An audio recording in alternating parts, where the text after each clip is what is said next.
on a knowledge quest. Join us as we explore the depth of information, uncovering the mysteries of the world.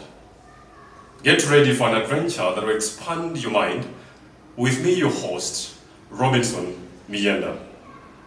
This is a platform where we search or display facts, information, and skills go through experience or education.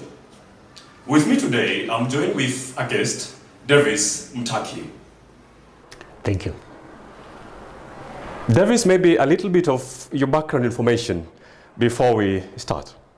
My name is Davis Mutaki. I work with St. Paul's University as a library assistant, and I've been in the field of the academia for the past 15 years. I'm an alumni of Moi University, and I'm an information scientist by profession. Oh, that is brilliant. If I can ask you a very quick question, why did you study the course, or rather the career that you mentioned as part of your background information? From a young age, I was very much interested in issues of information search and retrieval. And I thought that by delving deeper and understanding the issues of how to search and retrieve information, I would be in a better capacity to assist those who need information. Oh, yeah. That's brilliant. Good, background information. And now, if we dive into the current, education system. So, what's your view on the current education system versus the old system? Both systems are good. Both systems are helpful. Without which, then I will be casting aspersions against a generation that has actually made a lot of development in society, the 844 generation. The new system that we are looking at, the curriculum, competency-based curriculum system, is superior to the 844 system in the sense that it adds a whole lot of richness into education, where we get into the practical bit of it. The other 844 system was a little bit theoretical, a little bit more based on the cognitive development of the learner, as in compared to what we are seeing with the new CBC system. Yeah. Wow. So, a quick take. Will you encourage us to go back to the old system, or will just support the new system all the same? The new system, as I've said, is much superior. The learner is encouraged to work collaboratively with other learners. There's a whole lot of communication skills that are put into the learner. There's a whole lot of digital literacy skills that are also put into the learner that prepare this learner for the marketplace. One of the complaints against the 844 system was that it wasn't preparing the learner adequately to face the rigors and the challenges that are there on the ground in the marketplace. And most employers had that feeling that the products they were getting from our universities or from our high schools was not what it should be as relates to the needs of the marketplace. So this new system is bringing in those very practical skills that every learner needs to have to be able to perform in the marketplace. So I would encourage that parents look at it from that perspective, and all of us then join in together to make the CBC system work. So meaning that the CBC, the new baby in town, is something that we support, and we need to embrace it and be able to ensure that our kids and learners get comfortable as their talents and they explore a lot away from classroom. And now, if I proceed, what is your take on the entry to university now that we have the cases results were released out a few weeks ago? And of course, from what we heard, there are those students that really didn't meet the university cut mark. So what's your take on that? Yeah, the cut mark from where I sit was appropriately placed. C plus is not bad. We need to have a balance between those that go out and do practical things and those that pursue courses in the university. That is not to say anything against those that did not make the cut mark. But it also is not, we're not saying that they are lesser human beings because they were lower than that. No. But we have made adequate provisions for them.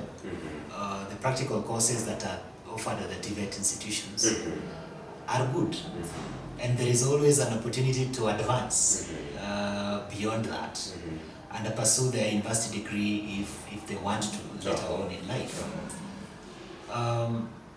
I think it's a good place. We are in a good place working with what we are working with, because again our institutions of higher learning have been overstretched in terms of resources that are available for our students in these in these universities.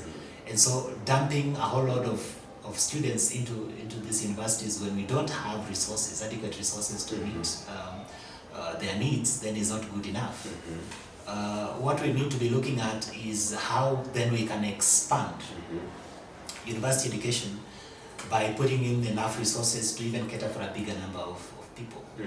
But as it stands, I think it's appropriate to look at it like that. Allow those that are going to university to go to university, but then also provide for the needs of this other group of people that is not going into university, and that they are taken care of well. So those, there are those parents who feel that if their kids, rather the student who didn't get the cut mark, rather, or qualification to get to university, and right now they are thrown under the bus because for them they think that failure to meet the university entry is a condemnation. Do you hold the same view? It's not a condemnation. This is something that we created for ourselves. That once you have gone to university, then you are the creme de la creme of society. You're the only one who can make it. But there is evidence to show that even those who don't go to university end up really doing really well. It only depends on the focus of the learner and of the parent. And I think that reality needs to sink in, that there is an opportunity for them to become something. But it takes a whole lot of strength and focus from both parent and learner to be able to pursue something, an area of interest of the learner. And these are provided for in the TVET institutions. We still can be what we want to be, even from the TVET level. Yes. Wow, it can be salvaged.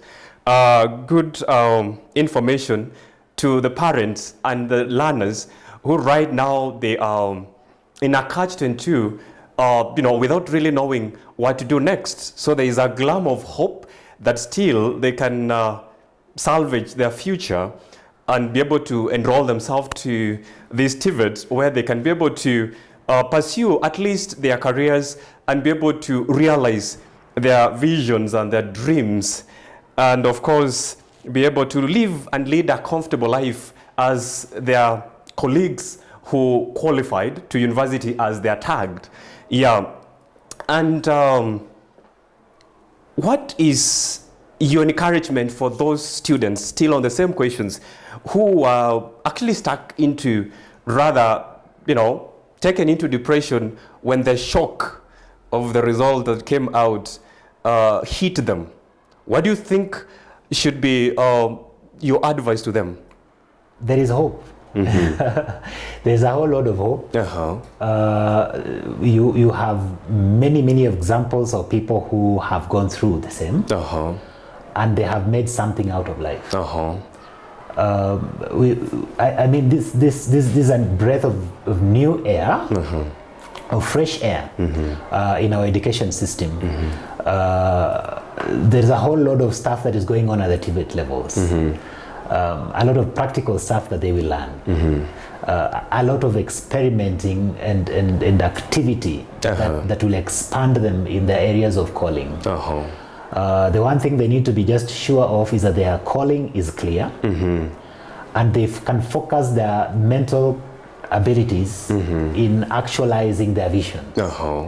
So I don't want to say that there is anything wrong with it, because I don't see anything wrong with that. There is an opportunity to learn, take it, and grow and become something. Wow. Yeah. Take it and grow and become something. Those are the words from Davis Mtaki.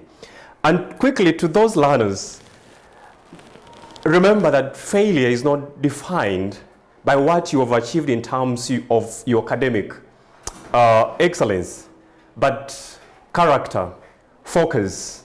It has never lost on you. Your dreams are valid. To the next question, Davis, maybe if you could shed light on this. Do you think the Form 4 leavers do prior research before they're able to embark on their career path? Few of them do. That is dependent on the school that you are in. We have schools that have invested a lot in career advisors. They even have career teachers. They have career days that they invite career advisors to come over and open up the world to their students or their learners. That is not across the board, unfortunately. In Kenya, we have schools that learners have never seen or heard of a career advisor. And they come up and get into careers that they just heard a neighbor talk about, or that they just saw a neighbor talk about or become.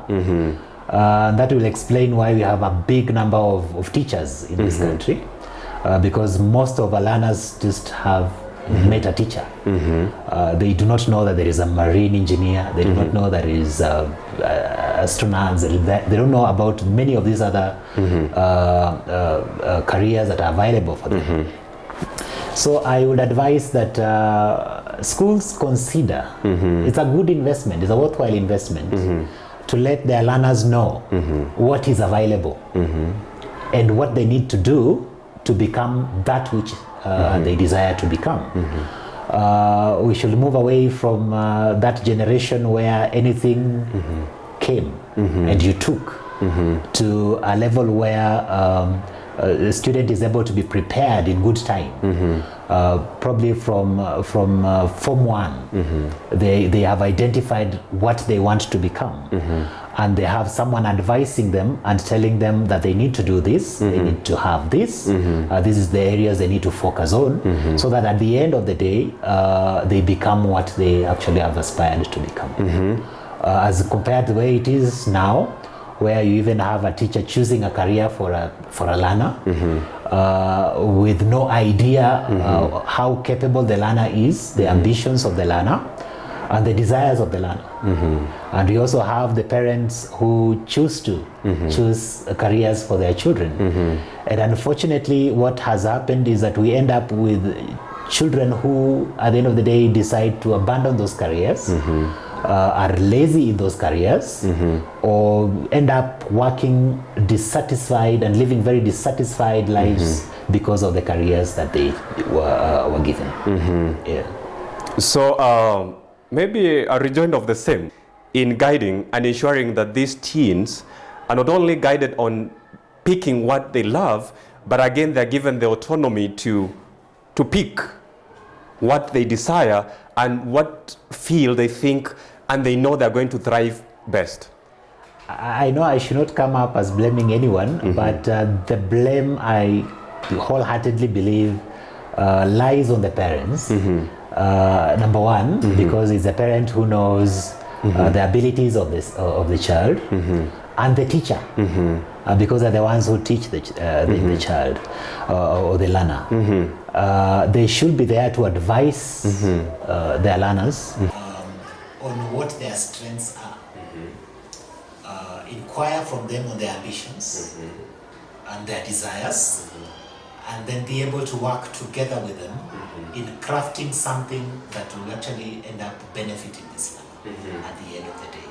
So the blame, as much as I wouldn't wish to place it there, lies on the teacher and of course the parent. Now, what is your take on those parents, assuming the dad is a lawyer or a doctor, they program their kids that they must do those prominent courses and take after their parents? What's your take? Is it right? It is not right. A career is not inherited. A career is based on the desires of this specific learner, the abilities that they have.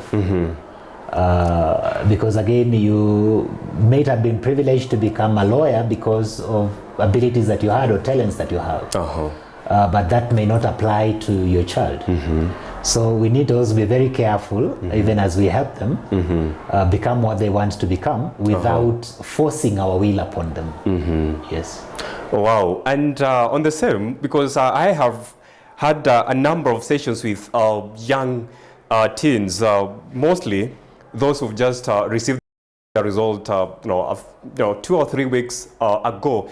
And in their mindset, they really want to pursue these big courses, as they have been called by or tagged by the society, not really because they have that drive to do those, or rather calling to do such courses, but because they feel that those are the most celebrated careers. Those are the courses of the elites. What is your take and advice to these young teens, rather, or those people who still in a catch-22, rather, not knowing what to do, but they're like, I'm going to do that course just because it has a big name, it has a good salary. What is your take on that? Life, from where I sit, you should not look at life from that perspective of how lucrative a career is. Those courses should be done with passion. It is easier to accomplish something in life when you are passionate about it. If you don't have a passion for a specific career, then I can promise you that you're going to have a rough time. And you'll not be able to deliver on what you're supposed to deliver on because it calls for a lot. Passion drives everything, the calling that you have. So it should not be about impressing anyone or appearing to impress anyone. It's about your drive. What is it that you feel you have a calling for? There's a tag, yes, there are those lucrative courses from the balance of the society where someone will think that being a lawyer is something big, being a doctor is something big. And I agree. But then if your passion is not there, your passion is in something else, you can be a lot more productive and fruitful in that thing that you want to do than to pursue something that will make waking up every morning to go to work a really, really difficult task. Passion drives everything. So to the young Form 4 leavers who have no clue on what they want to do, just pursue your passion. There is beauty when you do what you love best. It ceases being work, but passion. Number 2, what you do does not mean that cannot give you that comfort and peace of mind if only you pursue that which you want to do it. On the same regard, a number of young people out here, they feel that their parents have caged them. Some of them have gone to boarding schools. And the parents still think that they're not ready to go to universities far from home in the quest for education. What's your take on the same? It's not a useful thing. It's not a useful endeavor to cage them or to deny them an opportunity to go out into the world and to see what the world brings to the table. There is a whole lot of growth when someone is allowed to go out and see what others have done or are doing. Universities just around your homestead, yeah, for convenience sake, yes, it may work, but then you deny this learner an opportunity to know or to see what else is there.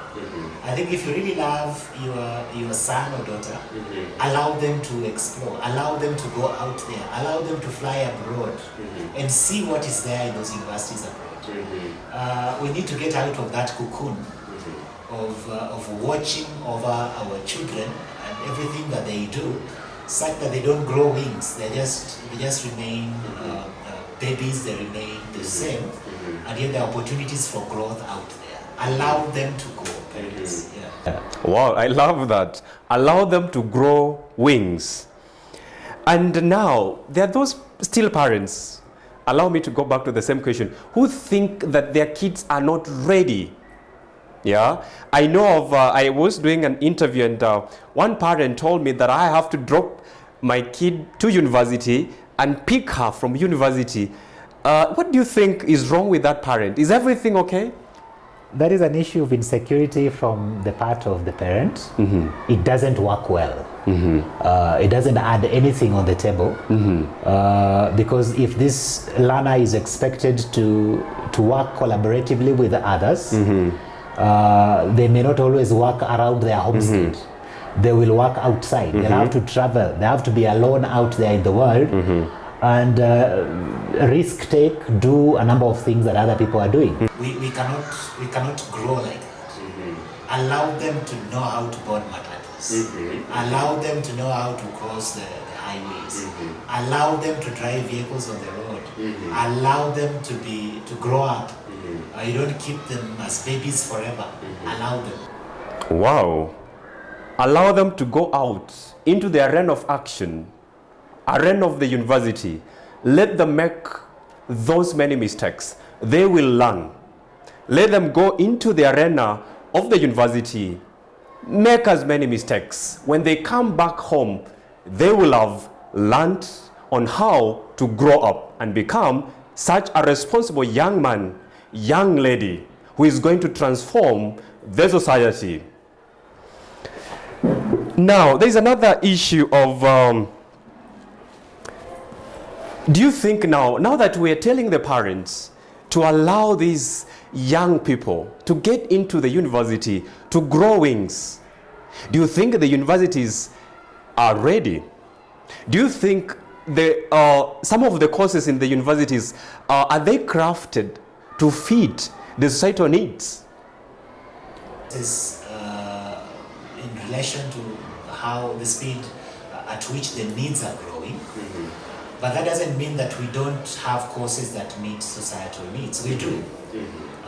New needs that come up, immediately scholars and researchers go and burn the midnight oil to create courses that meet these needs. If there is anything that has not been met, I believe it was in the research line, and people are coming up with all manner of courses to meet them. Yeah.